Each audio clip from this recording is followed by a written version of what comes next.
So welcome everyone to our first Marketing Matters webinar hosted by Delta Think and the International Bunch. We're happy to have you join us today.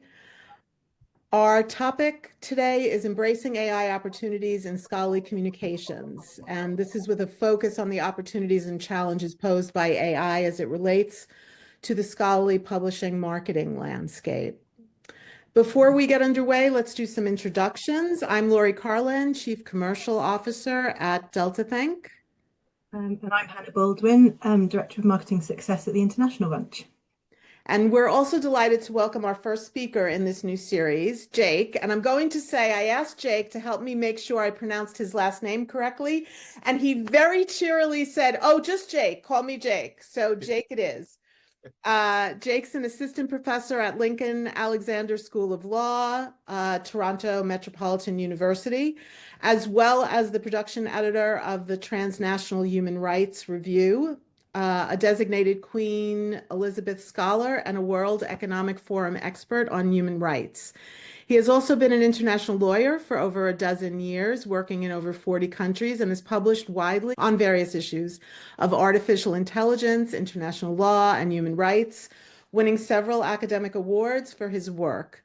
Again, we are very delighted that Jake agreed to be our first Marketing Matters speaker. As far as structure, I'll pass the mic, so to speak, to Jake in a moment to give his presentation. Once he's done, we'll move to Q&A. Hannah and I have a couple of questions for Jake that we already know we want to ask him, but we very much would like to hear questions from you all as well. If you can ask your questions in the Q&A box, that would be really helpful. And of course, use the chat if you'd like to introduce yourself to the others attending and to chat during the session. So thank you again for joining us, and I will hand off to Jake to start his presentation. Okay, thank you very much. It is such an honor to be the first speaker of Marketing Matters. I mean, thanks to you, thanks to Delta Think, thanks to the International Bunch, and thanks to Lou. I see you in the comment section. Thanks to you, Lori, and to you, Hannah, for the massive support. I think it's a celebratory moment to see this come to fruition. And so, yes, I am so happy to connect with you all. And just like Lori mentioned, we're going to speak about embracing AI opportunities in scholarly communications. A little background as to how we all became besties, myself, Lori, Hannah, and Lou. I was a keynote speaker at the Alps conference last year, and I had an absolutely amazing time. I spoke about the issue around open access and generative AI and how they affect scholarly publishing today. And I really, really just got a privileged entree into the scholarly publishing world, and I've just been fascinated by it. Of course, I've been on the sidelines as an academic myself, a writer, a researcher, a publisher of books and journals. And so it was so great to experience Alps, and they brought me here as the first speaker. So yes, I am really, really honored. I look forward to learning from everyone. Yeah, so I will start with this very big issue. Let's talk about this pivotal moment we're experiencing in marketing history. I'm not a marketer. I work in the field of AI and international law, and I've done that for about 10 years, so to speak. But I know the value of marketing, and I know how. I've experienced marketing from a customer or a recipient perspective. And so I'm excited to explore this conversation with you. Feel free to ask any questions. Feel free to, raise your hand, interrupt me if you need me to speak faster, slower, whatever it is. If you are finding it difficult to understand my accent, trust me, I can switch it quite fast. I'm still learning to play with that anyways.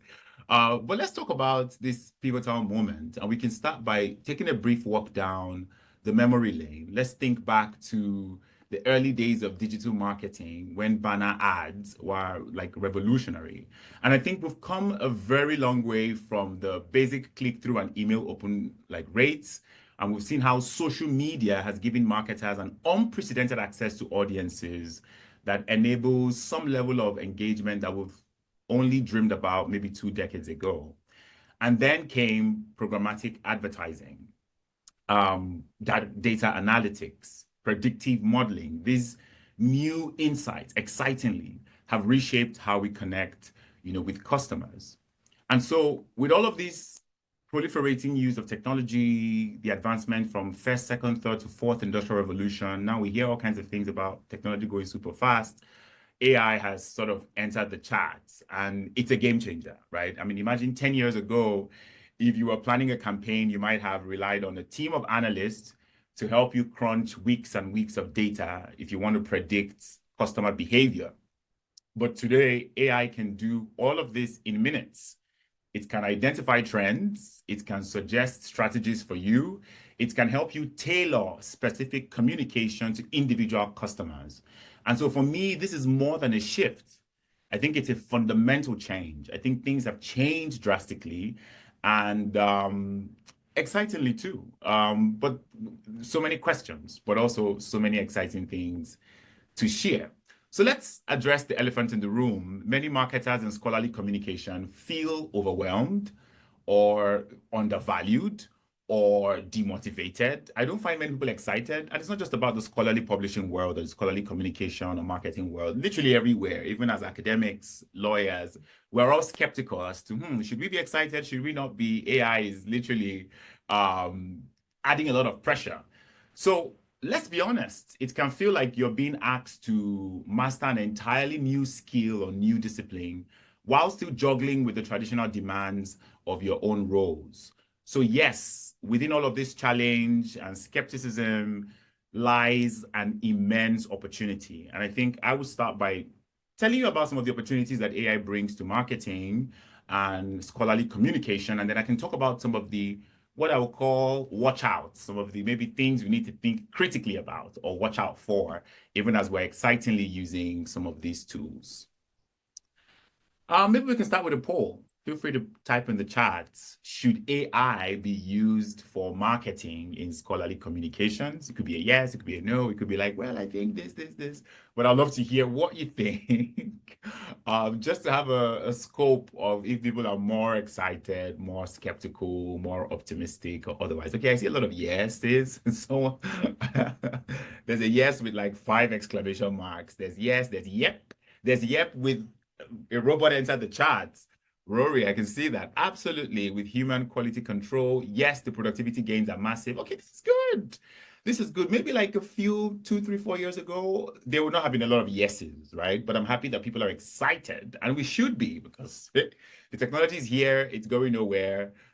We have to use it and tailor it to our advantage. So thank you all for that. I really appreciate it. Keep the chats coming. Just keep it going.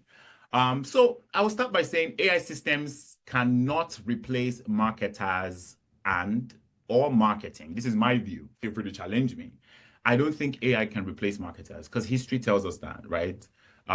Yes, it can amplify what you do, but it can't replace.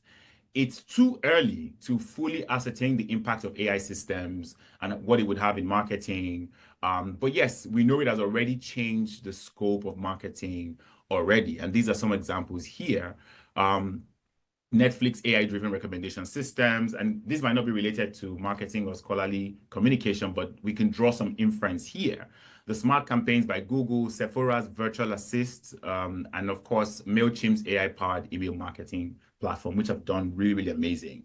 This gives us an insight as to how AI is just transforming literally every aspect of human endeavor. But specifically in scholarly communication, one of these tools could be used to free you from all the mundane tasks so that you can focus more on strategy, more on creativity to help you understand your customers more, understand your market more at a different level than we could have done before.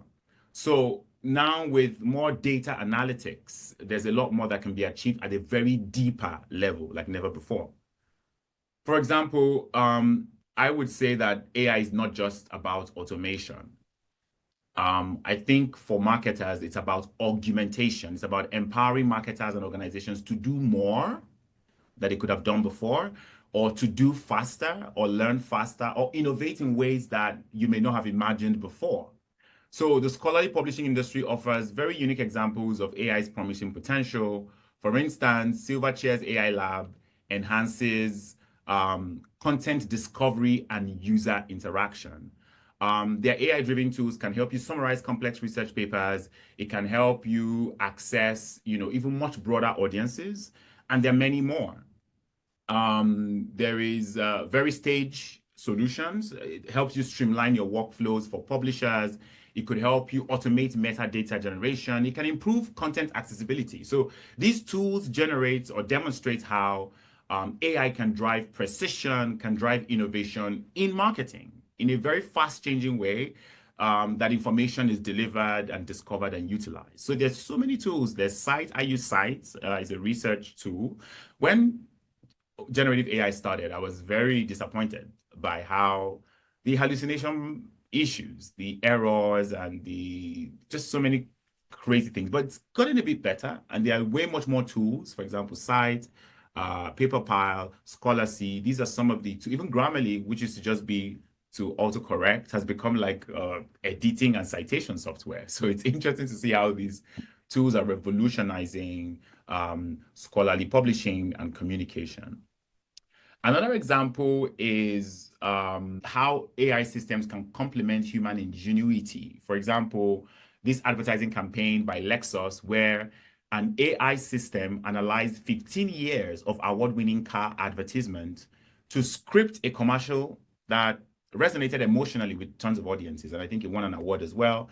And so the result was not just that it was a data-driven ad, it was more of like a powerful piece of storytelling that was able to merge human insights with AI analytical prowess. And I think the ability to merge, the ability to sort of use your tools, but use the techniques of storytelling and, and communication can actually produce something that could be as groundbreaking as this. So this campaign highlights how AI can provide a foundation for creative ideas, but enable you as a marketer to focus more on the emotional, on the cultural, that only you as a human being can master. AI systems don't have emotional or cultural sensibilities, at least for now, and don't let the movies fool you.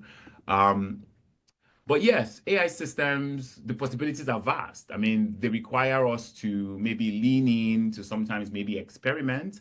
Sometimes they fail. Sometimes they hallucinate.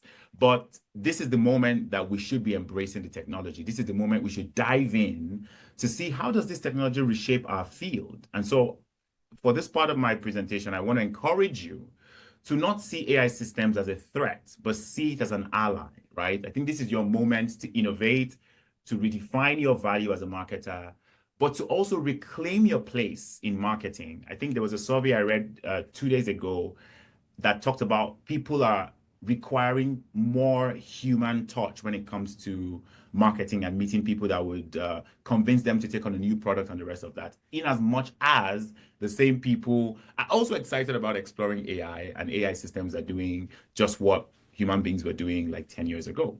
So this is a moment of reclaiming, but it's also a moment of diving in and exploring what is possible together as a community, but also as a professional who works in marketing in this space. So first, let's talk about the role of AI in marketing.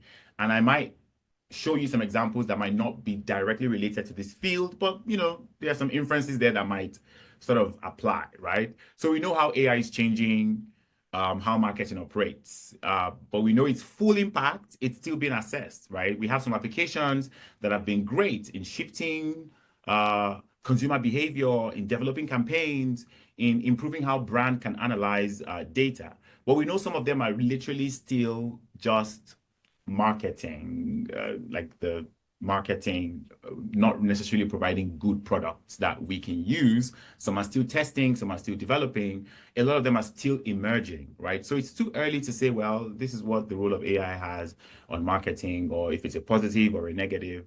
But there are 3 ways we can provide examples on the role of AI in marketing. The first is predictive analytics. So predictive analytics is changing how businesses get to approach marketing. So they're enabling using AI to anticipate customer needs even before they get feedback after the product has been used, for example. So using AI to deliver personalized experiences. We see how different instances of using predictive analytics can help marketers identify patterns, can help you forecast future behaviors, Although this is not related to scholarly publishing, I think there's some marketing examples that I can share.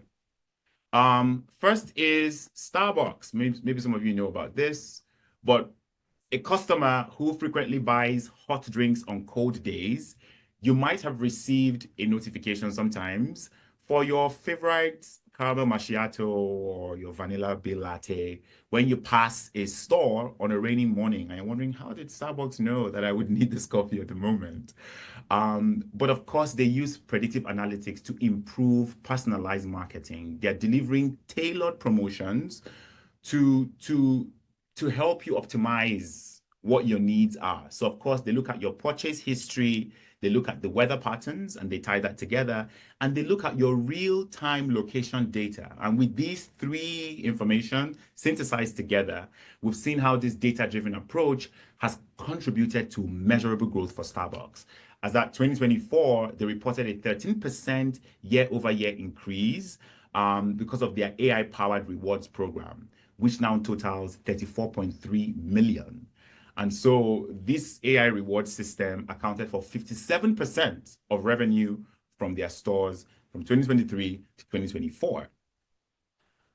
Netflix is another one that uses predictive analytics. In the entertainment space, you find how Netflix recommends movies or shows to you. It's pretty much through this predictive analytics software that they use. And 80% of their content viewed on the platform is through this algorithmic system. So Netflix knows what time of the day you watch your shows, and it can predict or suggest that tailored to your taste of shows you've watched before. They are able to personalize your engagement, and they've done this for over 283 million subscribers. And this has reduced a lot of churn and has driven the platform to a sustained level of growth and a sustained level of customer loyalty. I have problems with Netflix and how far they're going with AI, but I mean, let's look at the good side of what they're doing.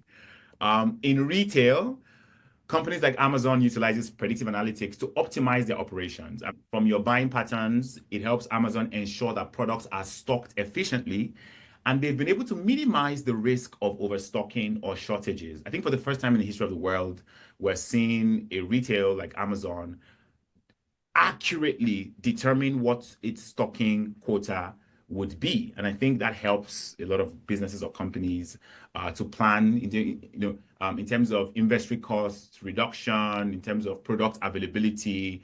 So that's one area we can see some leverage. Now, I know I talk about predictive analytics, and this is what these companies do, but I just want to give a little proviso here. When it comes to marketing, a lot of people say AI systems can predict customers' wants and feelings. That's the thing Netflix talks about. They know how you feel, but by the movies you watch. I don't think so, though. First of all, I share my Netflix account, and so there are so many feelings in there. But it's the predictiveness of future events is something that I'm not too sure about.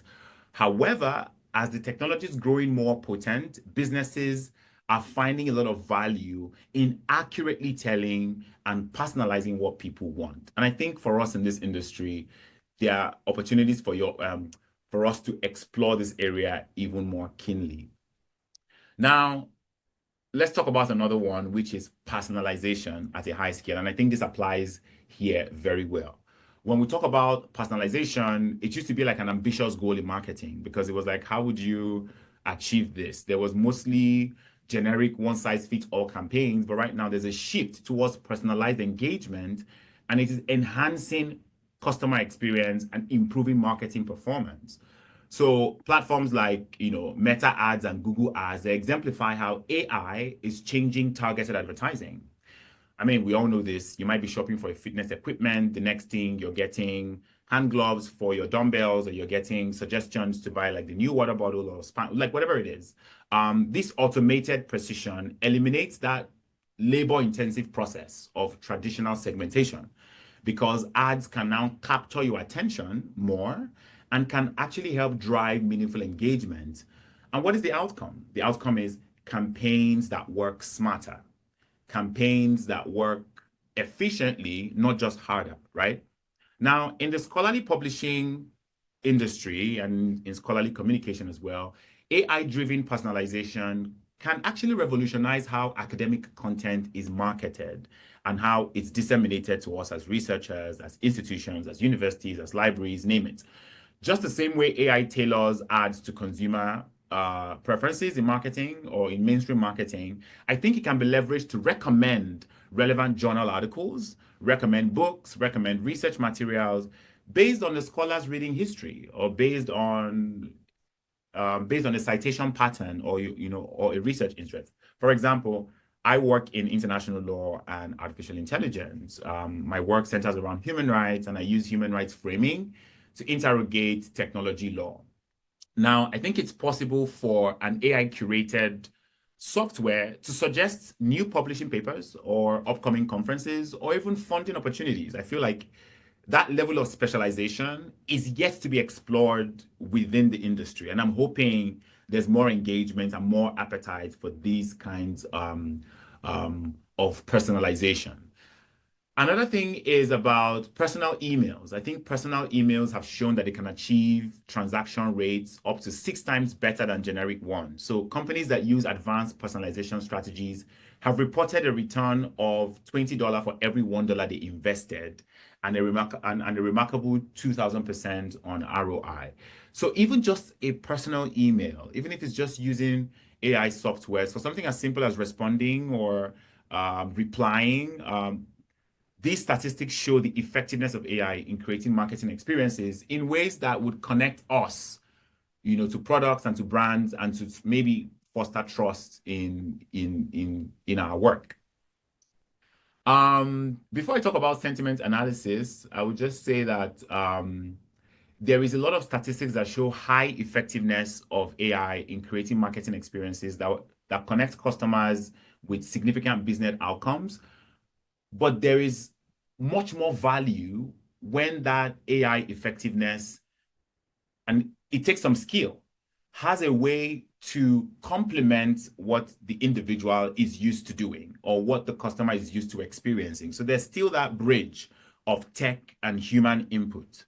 But anyways, let me go to the third one, which is on sentiment analysis. And I'm not very positive about anything that has to do with sentiment. Is very, very touchy. For someone who works for someone who works in the legal space, one of the negative outcomes we see with the use of AI is on things like this, because AI systems find it quite difficult to interpret context. So as a Black scholar, for example, I don't know if many AI systems understand the sarcasm or domain-specific language. And we've seen a lot of miscalculation or misclassification of sentiments by AI systems, because AI systems are built by people and it carries their biases and carries their ideologies or their values. So this is a place that I'm quite critical. But despite these limitations, sentiment analysis can be a very powerful tool for marketers, especially in scholarly communication, because it can help you track how researchers, institutions, and the academic communities are perceiving their journals, right? For example, if there's a rising negative sentiment regarding a journal's slow review time, I think publishers can proactively address that concern by improving the workflow efficiency and communicating better with authors, right? So sometimes you can do a sentiment analysis by actually just searching on social media and using what people have said about a particular journal or a particular article or whatever it is, and you access what that feedback. You can use AI to analyze that feedback and help maybe prevent reoccurring instances. The same applies to issues about like pricing models or even content discoverability, right? For an academic from the Global South, I find that multilingual sentiment analysis is something that is still upcoming, but it can help further academic publishing to be much more global, whereby you understand sentiment, but within a different lingual or within a different cultural space, so to speak. So as a marketer, you can tailor your communication strategies to different regions. You can ensure that your outreach efforts are resonating effectively with diverse scholarly audience, and you can actually sentimentize or analyze how they're perceiving your communication if it's achieving the goal that you intended for them to achieve, right? And I think social media is a fantastic area where these analysis can be deployed, because brands can now monitor reactions to their campaigns or products. For example, during a product rollout, you can see a rise in negative feedback on a platform like X or Instagram, and that could help you highlight a potential problem that you might need immediate attention on. So even the ability to intervene where there's a problem becomes possible because of the use of these kinds of analysis. Now, the fourth would be on creativity and collaboration.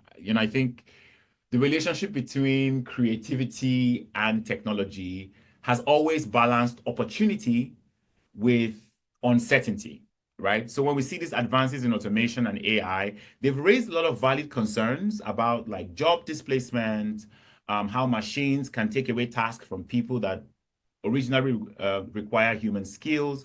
But at the same time, technology is reshaping creative work. It's advancing creativity in some way, but it's also changing the way that people collaborate, right? So with the full impact on creativity, so to speak, I would love to know from your marketing experience in scholarly communication, do you think, or have you, in your use of ChatGPT or any tools, do you think AI systems help you creatively? Or is it more administrative? Do you find creative function when you use AI tools like maybe ChatGPT or Cloud or whichever one you're using at the moment? I would love you to let me know in the chat section. It could be yes, it could be no. I would love to know what you think. Okay. Stephanie says 100% with creativity, great for brainstorming, outlining. I absolutely agree. Brainstorming, outlining, yes. Rebecca says, I use it to jumpstart myself with ideas for those tricky copywriting assignments. I don't know how to start. I do the same too, but I do this thing where I first of all force myself to think first and write it down and then see what the AI software gives. And I'm like, oh, okay. Then I can compare and be like, I give myself a pat on the back that it couldn't think something I wrote down. And sometimes I'm like, am I that dumb that I couldn't think of up to half of what it came up with? But of course, I'm not competing with it. It's using billions and billions and trillions of data sets and all the knowledge it has on the internet compared to just my one tiny lived insignificant experience. Ashlina says, yes, I like to use it as a starting off point when I'm stuck creatively. Yes, those moments of dry spell, AI systems can help. Imogen says yes for creativity. Lou says, I do. I tried ChatGPT Cloud. Lou, you have the whole list of AI softwares. Daisy says, I find them to be reductive, sort of the opposite of creative. That's an interesting point. I think someone once tweeted and said, I would love generative AI to do the laundry and polish my shoes and take out the garbage, not write a poem for me, not, create, write a love letter to my spouse, and I agree with them. I don't know why the industry wants to use AI more of the things that we're more sentimentally attached to. And Tammy says, great for brainstorming and idea generating. Wow, thank you all so much. And sorry if I skipped your message. Don't let that discourage you from participating. But thank you. I agree. I think there are ways. While the full impact is yet to be measured and is not always definitive, I think there's strong evidence to show how AI can complement human ingenuity, how AI can drive innovation and even make new opportunities possible. So these are examples that also may not be directly related to this field, but they can actually help us understand something here. For example, Heinz Draw Ketchup campaign, which relied on AI to analyze thousands of user-generated sketches. They asked people to draw ketchup, and most people drew their brand. And that really just gave them this certain level of dominance, of cultural prominence, just crafted some narrative that resonated deeply with people because, one, people participated, and number two, they could draw inference from a lot of people's work, right? And they use AI to process this huge amount of unstructured data, and it helped them provide some media content that they could boast with. So they're not saying we're the best. They're saying we asked you and you told us we are the brand, so to speak. Something so creatively like that is something I think AI systems can help do. The other one is people who use tools like DALL-E and Midjourney can allow designers and marketers to generate visual prototypes in minutes. And I don't know if some of you have used those. You have like your marketing campaign in a text format. You want to transcribe it to video through, you can use Sora for that, or you want to transcribe it to a picture or whatever it is. Of course, they're not very perfect. I could still see they use too many colors when they convert to images, but it's okay. But the point is, creative teams no longer have to start with a blank canvas. You can explore a wide range of AI-generated ideas, and you focus your effort on refining the best ones, right? So the practical benefits of AI in creative workflow is very evident. I think when you integrate AI tools into processes that require efficiency, we can see that they do very well in that regard, right? So the role of AI in creativity, I think, represents a transformative shift because fundamentally it has changed how we think about technology and how it integrates into our own direct human workflows. So unlike the traditional tools that are quite boring, these are tools that can passively aid your task as a marketer to help you collaborate, to automate repetitive processes. I don't know about you guys, but I don't. Emails right now, like as a teacher with over 150 students, I know every Monday I'm going to get like 10 or 12 emails of people saying, I can't make it to class, my cat is sick, or the snow, something like that. I'm just going to use generative AI to reduce that repetitive process. And I think the same applies for foundational ideas and also for analyzing complex data sets. Okay, a lot of the praise of like AI is the best thing since sliced bread and the genie in the bottle. Yeah. AI is the Aladdin. We get it. But let's talk a little bit about, let's be critical. Of course, my main message here is please adopt AI, use it, jump in, explore, play with it. That's the message. However, I have to be critical because I am very critical of AI systems. In fact, my research and publications have always been analyzing the criticality of what we need to be thinking through as scholars, not just as practitioners. I'm also the kind of person that if you want to sell me a product, I would like to see you in person. Like I'm more likely if I see you and engage with you, if I know you, I would jump on the product more than a random phone call but I'm different. Maybe I'm too old. It is what it is. But let's talk about things to watch out for, right? I think AI in marketing is like that super smart friend who always has the answers. They went to like Oxford, Cambridge, Princeton, Columbia. They're just so smart, but they overdo it sometimes. Like when you're not at home, they step into your house and change your furniture and they change your blinds and like, sometimes you have to like calm down, right? And I ask myself sometimes, why is AI recommending this product for me? Why is it even selling me this thing? Sometimes as a marketer, you might even see AI advertise your competitors. Like it's not a powerful technology. So it is a powerful technology, but it's not a perfect technology. So my goal is not to discourage you with this next part, but just to point out 3 things, maybe 4 things actually, that we need to watch out for when we deal with these AI systems. The first is the privacy dilemma. And I don't think I need to even explain this too much. I think practical concerns around lawful consent, data ownership, and even the boundaries between personalization and surveillance, because I think it's getting a little bit blurred, right? But this issue of informed consent, I think is particularly pressing because in a world where data collection is very integral to marketing strategies, how do we ensure that consumers genuinely understand and agree to the terms under which their data is collected, stored, and even used, right? The current mechanisms that we have right now is that very lengthy terms, very lengthy service agreements with very opaque privacy policies sometimes obscure the scope of data processing, obscures some of the legal issues that should not have been obscured. And we're finding a lot of courts dismissing some lengthy service agreements or very verbose or high-level speaking agreements. Courts are saying this is unconscionable. This is an unfair term because you write it with such high legalese, and even though you got their consent on the app, you did not really make it possible for them to understand that their data was going to use in this way, or they were losing their rights in that way. So privacy is also something that we're still dealing with, literally, both in the physical world and in the digital world. There are also issues around data ownership, which adds a different layer of complexity. People who manage a lot of data think they own the data.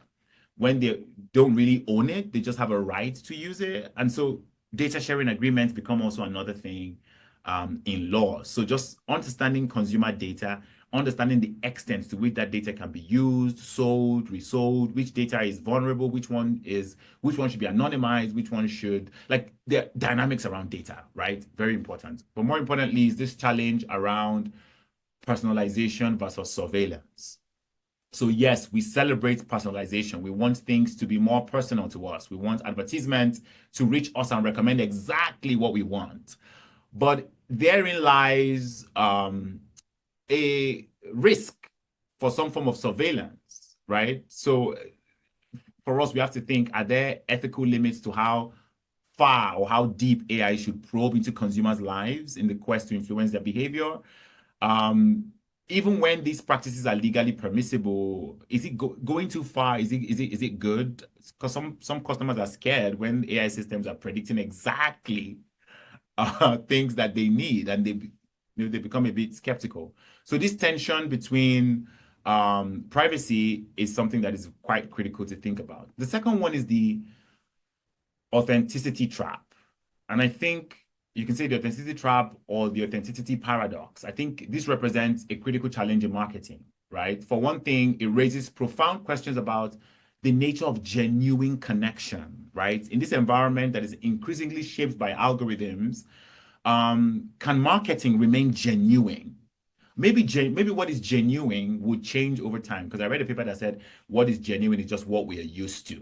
In the next 5 years, people will find genuity with AI systems, and that could be true. But the point is, there is something around a synthetic authenticity phenomenon which allows AI to mimic human language, mimic human style, mimic human tone. When I call customer care and I realize that this is not even a human being. There's some form of like I don't know. I just feel like, oh, okay, whatever. I'm not. I don't feel excited anymore. Or maybe people are excited. I don't know. But there's this issue around genuine connection, and I think this might be an opportunity for the marketing industry to sometimes prioritize where they want to establish human-to-human connection, and areas where that genuine connection is not necessarily relevant.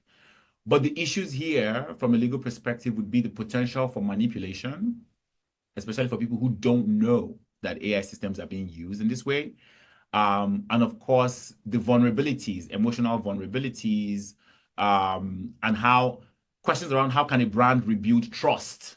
So when consumers feel manipulated by some level of AI interaction and they've lost trust, how can you build that trust? And I think this challenge shows the fragility of trust when it comes to using AI to drive your marketing and the kind of high stakes involved in that. So I think to navigate this paradox, I think businesses, companies, academics, publishers need to think about boundaries where you want to adopt AI and where not to, but where you want to prioritize trust and transparency. Because some people say, oh, if we tell them we're using AI, they might not be excited anymore. Or at what point do you decide to make a disclosure versus where you don't? So it's still tricky and no one has the answer. But the point is, we need to determine, and you have to determine, you are the expert in marketing, not the AI. The AI is not an expert in marketing. You are the expert in marketing. So you should decide where and how you want to establish that genuine authenticity. The third is bias in the machine, and we've all experienced this a lot. Yeah, I remember 2 weeks ago, I was on a flight. I think we're like maybe 3 or 4 Black people on the flight, and someone scanned their face on a Delta. Okay, I've mentioned the airline, Delta. Whatever. Anyway, someone scanned onto the plane and they scanned as me. I was like, no, that's not me. So when I was trying to scan, they were like, you're already in. I'm like, I wasn't in. That's not me. So the guy had to be called out to be rescanned again. But it could happen to anybody. Machine algorithmic bias is something that is a very pressing issue with AI. It's not just because people are Black or queer or from a minority group. It's just what it is. Human systems are all biased, just the same way all humans are biased. We're used to a certain type of worldview. And so AI systems rely on the historical data to identify the patterns and to predict outcomes, right? So It's just replicating and amplifying those biases that are inherent in the data. AI systems can help reduce existing bias that we see in our social spaces, but they can also amplify it if we're not aware that those biases exist. So we've all heard stories of, the black box nature of AI systems, how it makes it difficult to pinpoint the source of that bias decision.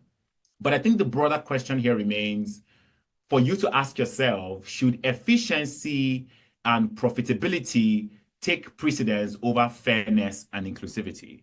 Even when an AI tool can do all that it wants to do, is that better off than having a more diverse EDI team that can help embellish and improve the quality of your marketing campaigns or the ideas that you generate, right? So these are questions people have to ask beyond just the bias in the machine question.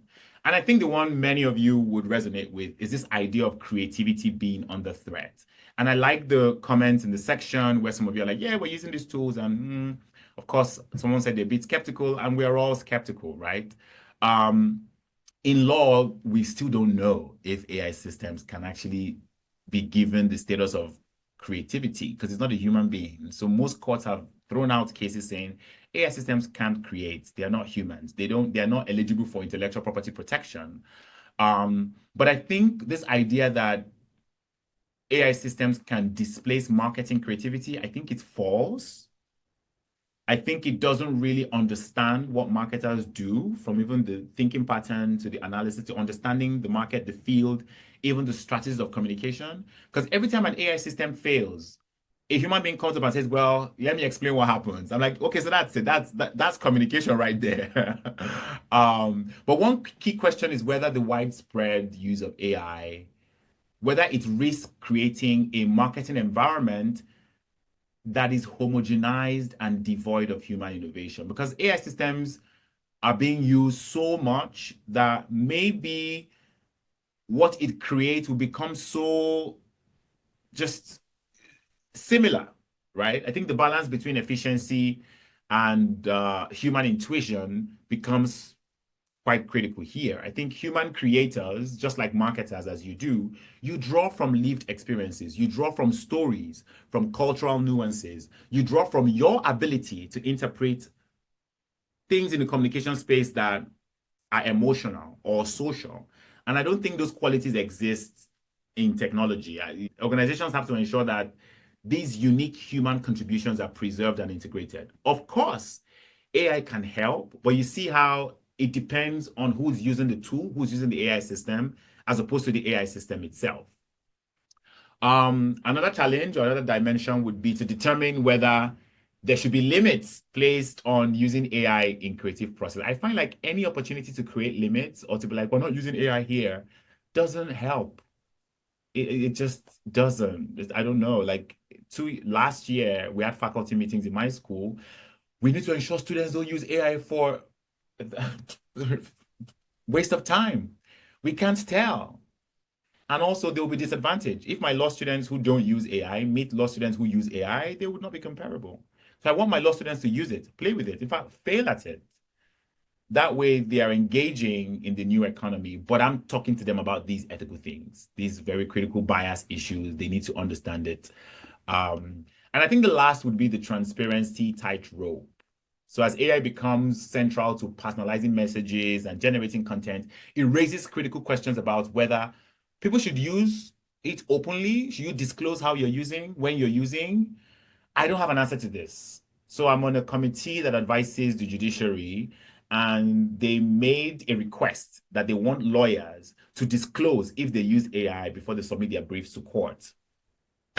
Some lawyers disclosed, and it didn't augur well for them generally.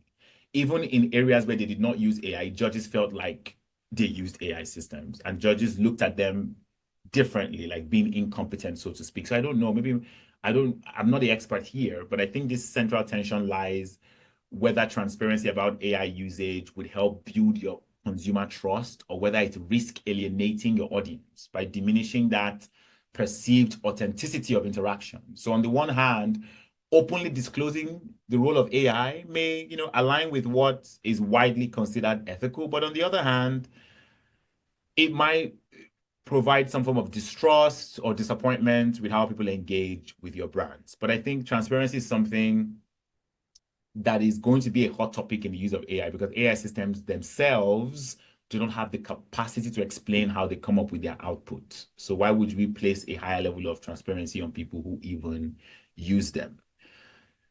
Anyways, navigating these questions is very tough, right? How AI is used, who gets to use it. It's important to recognize that AI systems are still at their very infancy, very new, still nascent.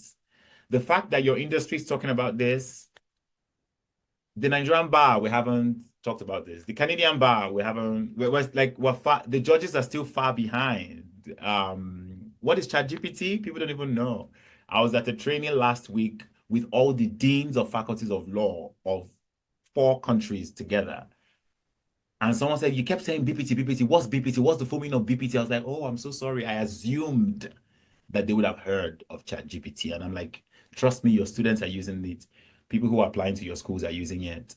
As a scholar, how do you publish if you're not going to use AI systems? Again, I don't use AI for certain parts of my work as a researcher, but there's certain parts of my work, I'm just like, thank you. Like citation. Sometimes what needs to slant, what needs to be in bracket. I'm like, this is crazy work. AI systems can do it super fast.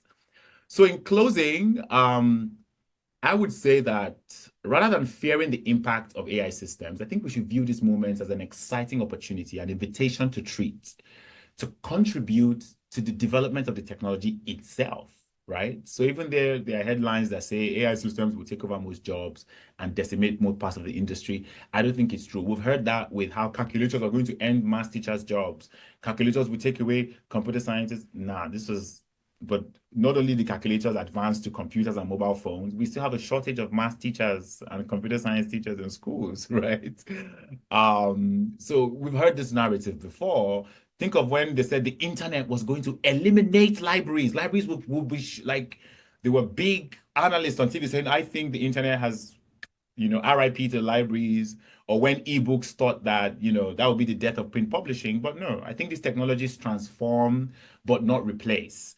And I think you are the experts in this field, so you can determine what pathways of innovation that these tools can leverage. You can also scrutinize and decide where to use, where not to use, what tools to embargo till you understand their impact, or till they're well understood, or till the industry is prepared to be able to deal with them. So at this auspicious moment, I think we should sort of consider the opportunities that AI brings to marketing.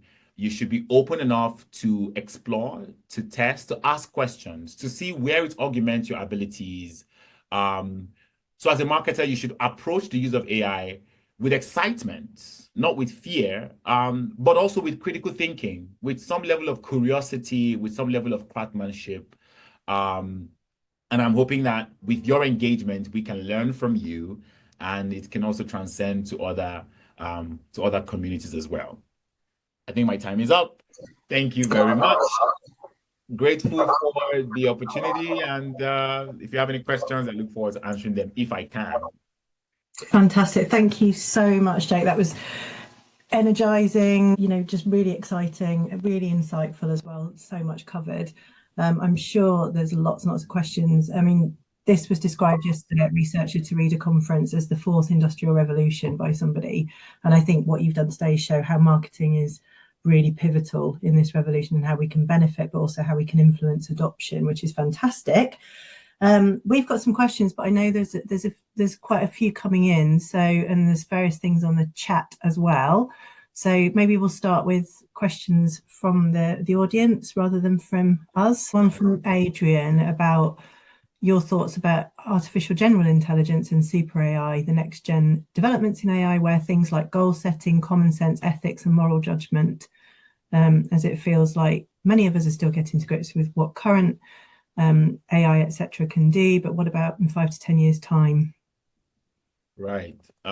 Great question. I think humans have not been very great at predicting the future. Ultimately, as history has shown, we are notoriously bad at predicting long-term future. So think back to when the internet was predicted to eliminate the need for that it would signal the death of print publishing. And I don't think we can adequately say what the future looks like. But the technology is proliferating so fast, it raises issues of concern as to where it's going. But in terms of how it's been efficiently integrated into our various workspaces, not so much. Um, as a researcher myself, there's so many things I can rely on generative AI for, but I've realized in my using it that there's so many things it can't do. When I put documents into ChatGPT to summarize, I find that it reads the beginning of the document and mostly the end of the document and leaves the middle out. But I could only do this if I interrogate with it. So what I do now is when I put documents on ChatGPT, I know it's not going to read the middle of the document, especially if it's like a 100-page or 200-page. And so therefore, I would still have to look at the document itself to ensure that that this summary encapsulates those points. I think the future of AI relies on its adaptation. I don't think it's how fantastic it is, like, oh, this thing does so well. It's how industries are able to say, well, this one works for us in this area, and we're going to use it for this. And other people are like, oh, this is what these companies using. This is what Delta Think is using. This is what the international branch is using. This is what we should use as well. So I think it requires that adaptation. That's where the gold ticket is. But in terms of what the systems can do, I don't want to like surprise or scare you, but there's just a lot that is just crazy. Quantum computing, nanotechnology, 3D printing, robotics, Internet of Things. There's just a lot. There's a company who's developed a refrigerator that you don't have to go to Walmart anymore. They can order your eggs and deliver. I was like, what? The analytics from your refrigerator can even tell. I was like, this is a bit too much. Like, they're going far. And they're going well too. Let's be clear. Whilst a lot of them are just literally selling a new product, they're like actually just, doing the whole salesman pitch. But a lot of them are really ideating really, really good stuff. But we can't categorically say that this is what the future will look like in 5 years. It might be less. It might be less, way less, and we see something else come up and we have to come back to the drawing. But again, one thing I would do say is I don't think AI systems would have sentience. I don't think they would ever be like, have human innovation, human creativity. I don't think they will ever feel emotions. Those things are just, it's just not possible. We've never had a technology have like the human capacity to feel and have that creative capacity like we do. But will it transform certain areas? Absolutely. It would convert and change the dynamics of every profession. But yeah, it's not to replace the work that we do. We hope. We hope. I keep thinking, rise of the machines. Jake, there's been quite a bit of talk about the environmental implications of AI implementation. And we've actually heard feedback from folks who are kind of anti-AI for those reasons. Is that something that you've heard, been involved with, have any thoughts on? Absolutely. So one of the courses I teach is critical approaches to AI and the law, and I have to take my students through the 5 critical aspects of AI systems that poses issues. And one of them is the environmental impact, the fact that generative AI consumes a lot of cold water, and data centers are situated in places where they have to struggle resources with the local communities. So we have reports of communities saying they don't have enough water to drink, but the data centers in their communities consuming lots of cold water because for generative AI, they use 5 times the energy that like a regular Google search would use because it's generative. And people think it's just data, but it's connected to large GPUs situated in big buildings across the entire world. And so the energy consumption is just increasing at an exponential rate, geometrically speaking, and we're worried about energy is finite. So if more energy goes to AI companies and AI systems and data centers, what happens to local communities? The US is almost exhausted with their land mass for where to build more data centers. And so they're thinking of coming to Canada. But the good thing about Canada is we have a lot of environmental protection laws. We have laws that protect our birds, that protect our ants, that protect our ducks. And so we will have to think about how AI systems would affect not only the land, but also the animals, also the species here. And that's raising a lot of questions. So this is a big question for big tech to think about as they build these data centers.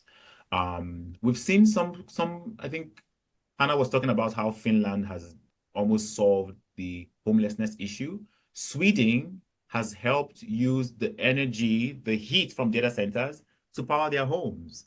So the heat that data centers take out are used to power homes across Sweden. And I thought that was absolutely brilliant. So maybe there are more creative ways to think about, the energy transition.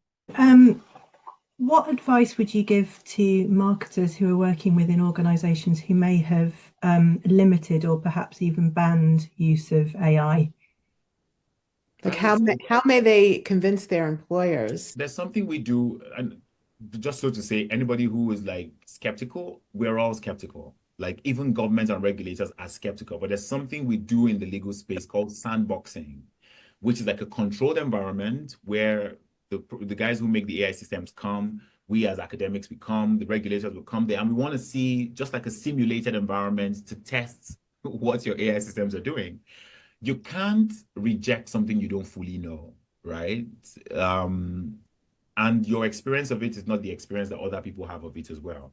So I think first would be convincing the organization to maybe give it a try and say, can we explore, not what people are saying, can we explore one or two of these tools?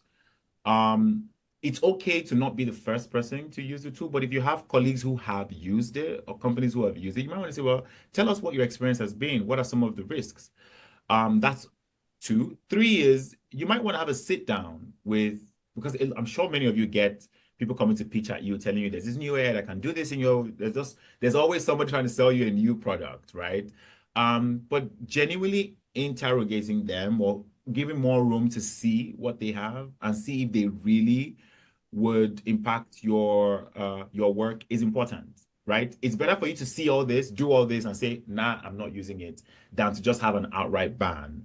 I think an outright ban comes from fear and sometimes legit concerns, but we've seen over time that it's not founded. So again, I would say try in your own personal capacity to ask questions and learn and use some of these tools. Try to ask for some form of like a controlled environment. Okay, we're not deploying this tool yet, but let's do a simulation. Let's see what this looks like.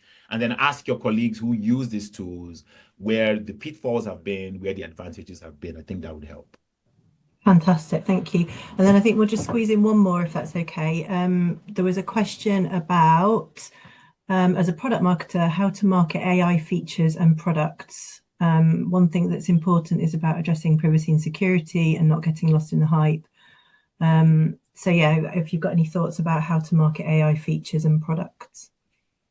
I feel like if I can tweak the question a lot is to say there's a lot that you can offer to the AI industry, so to speak. Like there's a lot of value with your experience not using AI that you can offer, or maybe in terms of collaboration with people who are selling you products. A lot of them actually are selling you products, but they're also training with your engagement with that product.